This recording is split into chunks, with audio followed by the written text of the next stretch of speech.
नमस्ते जय हिंद दोस्तों, मैं अमोल देशमुख आपका स्वागत करता हूं ई स्वयं के हमारे इस अमेजिंग यूट्यूब चैनल पर, जहां पर हम इंग्लिश बोलना सिखाते हैं बिना किसी ग्रामर रूल में अटके।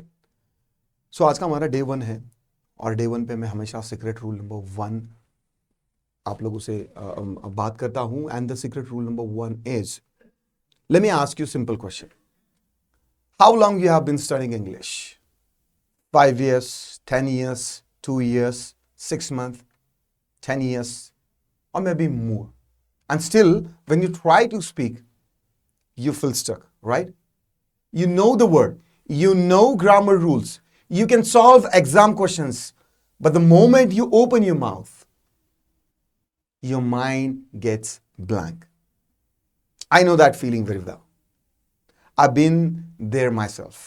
And today, I want to share something very important with you. My first secret rule to acquire English is stop studying grammar rules. Yes, I know that sounds really very strange. It may even sound wrong. Maybe even you are thinking, how can I learn English without knowing any grammar rules?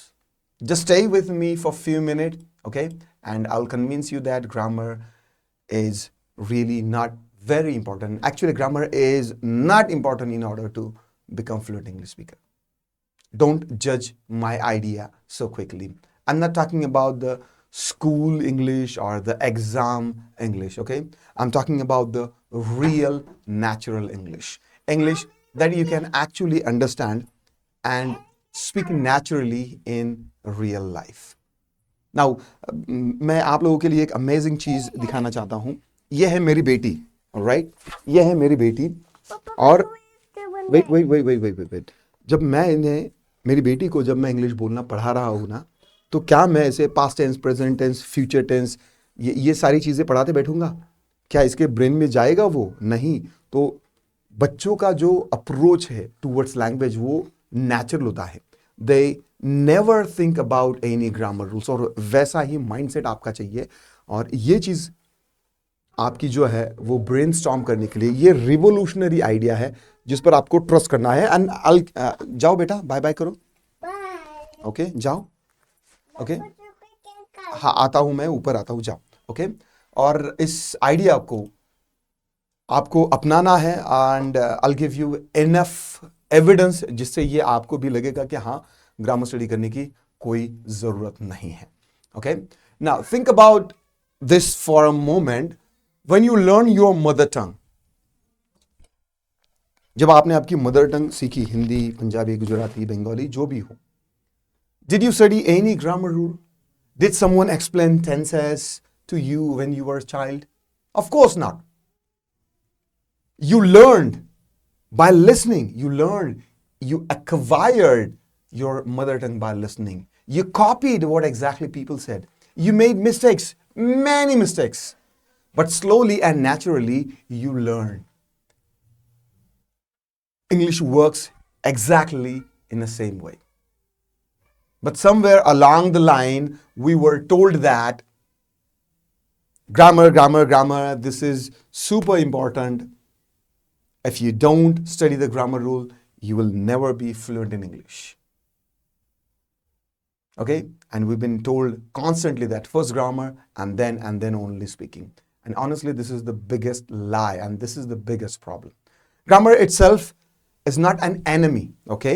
The problem is the way you study English grammar. You memorize rule, you formulate the sentences, you formulate the structures. And then when you try to speak, your brain become really very busy while with checking all these parameters. Is this the past tense? Is this the subject verb? Is this the sentence correct? Should I use add? Should I use can? Should I add yes? Should I add es? And because of this, all rational thinking, fluency disappears. You stop speaking naturally. Language is not thinking. Language is feeling. And grammar study forces you to think too much about unnecessary bricks, unnecessary stuff of the grammar rules. Here is a simple truth. Native English speakers don't know the grammar rules. They don't know the names of the tenses even. They don't think about the sentence structure. Still they speak perfect English. अगर मैं आज आपके सामने आऊं और आपको कहूं कि चलिए मुझे परफेक्ट कंटिन्यूअस टेंस की हिंदी की डेफिनेशन बताइए, चालू, पूर्ण, भूतकाल की मुझे आप डेफिनेशन बताइए, तो आप नहीं बता पाएंगे. सेम एग्जैक्टली हालत जो है वो किसी भी अमेरिकन, ब्रिटिशर, कैनेडियन, ऑस्ट्रेलियन की भी होगी. Why? Because they didn't learn English by studying grammar rules. They acquired it by listening it again and again and again. See, मैं यहाँ पर आपका थोड़ा सा अटेंशन चाहूंगा. लर्निंग एंड एक्विजिशन दो अलग अलग फिनोमिनन है. में जमीन आसमान का नहीं, आसमान और पाताल का डिफरेंस है. लर्निंग यानी कि क्या, कि किसी भी यानी कि भाषा के टुकड़ों को, अननेसेसरी टुकड़ों को कुछ देर के लिए पढ़ना, वो हो गया लर्निंग. एंड एक्विजिशन यानी कि अवगत करना. अवगत की हुई चीजें आपकी मरते दम तक याद होती है. वो अर्जुन ने जो धनुर्विद्या थी वो लर्न की थी या एक्वायर की थी? वो एक्वायर की थी. बाकी सबको लर्न था कि कैसे तीर कमान धनुष्य पर तानना है और किस तरीके से कितना प्रेशर देना है. लगा तो लगा, नहीं तो नहीं लगा. बट जब जब अर्जुन ने वो धनुष्य तीर कमान किसी निशाने पर एम लगाया है, तो तब तब उसे वो पंछी की आंख दिखी है, या फिर पानी में देखकर जब उसने वो तीर चलाया है तो उसे वो मछली की आंख दिखी है. तो परफेक्शन जो है ना, वो एक्विजिशन से ही आता है. And when you study grammar first, you train your brain to translate. आप हमेशा ट्रांसलेट करते रहते हो. और यूट्यूब के टीचर्स ना, वो आपको सिर्फ ट्रांसलेशन ट्रांसलेशन ट्रांसलेशन ही करवाते रहेंगे. आए दिन मैं तो यूट्यूब पर दोबारा आने की सोच ही नहीं रहा था, लेकिन गीता में लिखा है कि अगर आप रास्ता जानते हो तो भटके हुए लोग आपकी जिम्मेदारी है. यूट्यूब भरा पड़ा है ऐसे stupid idiots, teacher calling themselves an English teacher. बस वो एक ट्रांसलेटर है, ह्यूमन ट्रांसलेटर है, एंड उससे इंग्लिश नहीं आएगी. And I promise you that कि इस दफ़ा मैं अगर वापस आया हूं ना, तो आपको परफेक्टली इंग्लिश बोलना सिखाने के लिए आया हूं. ओके, सो आपकी ट्रांसलेशन की प्रॉब्लम जब हटेगी तो उसके बाद ही आपकी इंग्लिश में सोचने की एबिलिटी बढ़ेगी, थिंकिंग इन इंग्लिश आएगी. ओके, सो ट्रांसलेशन जो प्रोसेस है ना, it's a slow process, it's a painful process, stressful. Okay, English जो है वो ऑटोमेटिकली आनी चाहिए without any effort, like breathing. Okay, and grammar study से जो है ना, वो आपकी जो नेचुरली लैंग्वेज को एक्वायर करने की जो प्रोसेस है ना, वो ब्लॉक हो जाती है. Now listen me very carefully. I'm not saying grammar is useless forever. Grammar has its own place, okay? But not at the beginning. Don't start with the grammar rule. Don't focus on grammar rule. And most importantly, don't worry about the grammar rules while speaking. First, acquire English naturally. Grammar can come later, okay? Much later, when your brain already understands the language. So what should you do instead now? Very simple. Listen, listen, listen, and listen every day. Listen a real, authentic spoken English material according to your understanding level. Simple English stories, conversations, podcasts, and daily spoken language. Not grammar explanation or those freaking stupid translation tactics or translation kind of videos, okay? क्योंकि आपकी दुख दर्द जो है वो translation से ही है. Translation आपका सबसे बड़ा दुश्मन है. हमारा जो ब्रेन ना, our brain is an incredible language learning machine. It will automatically notice the patterns if you give enough input, just like you did with your mother tongue. Think about the small child. मैंने आपको मेरी बेटी का example दिया. वो सिर्फ सुनते हैं छोटे छोटे सेंटेंसेस को, like I'm eating, I'm playing, I'm going, and nobody explains them the grammar rules. और उनका जो ब्रेन है ना, वो स्लोली सेंटेंसेस के पैटर्न्स को एक्वायर कर लेता है. And this is natural acquisition. No stress, no memorisation, just pure real authentic spoken English exposure. And this is what exactly you need. बहुत सारे स्टूडेंट्स मुझसे पूछते हैं कि but if I don't study the grammar rules I will make mistakes. My honest answer is always the same. So what? Mistakes are not bad. Mistakes are the part of your learning. You learn to walk by falling. You learn to ride a bicycle by falling. क्या कोई ऐसा इंसान है जिसने bicycle चलाना cycle से गिरे बगैर चलाना सीख लिया? नहीं. Mistakes are proof that you are trying. And why you are so scared of making mistakes in English?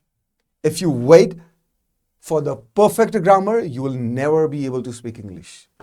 Fear will always stop you. Grammar study also creates fear.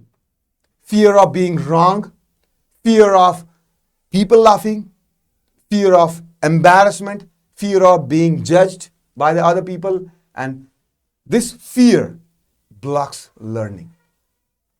A relaxed brain learns much faster. A stressed brain learns slower. This is not my opinion, okay? This is fact. This is science. So stop putting pressure on your brain, okay? Enjoy the language. And here is a simple secret rule to acquire English. That is, stop studying grammar rule. You are free now. आज के बाद आपको English बोलने के लिए किसी भी teacher के पास जाने की जरूरत नहीं पड़ेगी, बिकॉज आपको कभी भी दोबारा इंग्लिश बोलने के लिए ग्रामर स्टडी करने की जरूरत नहीं पड़ेगी. And this is my first secret. Okay, अगर आज आपको मानो कि तमिलनाडु भेजा गया और आपको कहा कि आपको तमिल सीखनी, तो क्या तमिल सीखने के लिए आप ग्रामर स्टडी करोगे? बिल्कुल नहीं. उसी तरीके से बंगाली, गुजराती, मलयालम, पंजाबी, मराठी, कोई भी लैंग्वेज हो सीखने के लिए आप ग्रामर स्टडी नहीं करोगे. But we been told, we been programmed in such a way that if you think that कि मुझे इंग्लिश आनी चाहिए, मुझे इंग्लिश बोलना है, तो पहला थॉट आपके जहन में ये आ जाता है कि मुझे ग्रामर परफेक्ट करना होगा. और यही से वो जो गांठ है ना, वो आपका रास्ता बदल देती है. यही पर सबसे बड़ा प्रॉब्लम है, ग्रामर स्टडी. ओके, सो आज के बाद आपको कोई टेंशन लेने की ज़रूरत नहीं है. हम इस चैनल पर अब दोबारा एक्टिव हो चुके हैं. अगर आप लोगों का प्यार बना रहा, लाइक बने रहे, शेयर या फिर कमेंट के रूप में अगर आपके कोई दिक्कत, डाउट, कोई परेशानी है, आप कनेक्ट करोगे, तो ऑनेस्टली मैं आप लोगों से ये प्रॉमिस करता हूँ, if you follow my rules and instructions properly, you'll be having that perfect American accent within 30 days. And ये एक मैंने बुक भी लिखी है, द नेचुरल अप्रोच. ये हिंदी में है, ऑडियो बुक इसकी आपको अपने एप्लीकेशन में मिल जाएगी. नीचे मैं एप्लीकेशन के लिंक दे दूंगा. Just for ₹1. बचपन में हमने कैसी हमारी मदर टंग एक्वायर की है और किस तरीके से हम इंग्लिश को एक्वायर कर सकते हैं, इस पे मैंने ये ऑडियो बुक लिखी है. उसको ऑडियो बुक में अपनी ही आवाज़ में मैंने बनाया है. और एक BBC का लेटर है, ठीक है, BBC का एक एजुकेटर भी हूँ.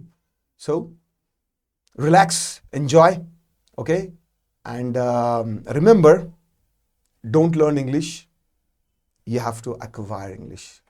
Okay, this is all for this video. आशा करता हूँ कि आप लोगों को वीडियो पसंद आया होगा. अगर वीडियो पसंद आया तो लाइक करिएगा, शेयर करिएगा, कमेंट में दिक्कत, डाउट, कोई परेशानी, आप जो कुछ है आपकी वो कमेंट में लिख सकते हैं. And this is all for this video. I will see you soon in the next video. Till then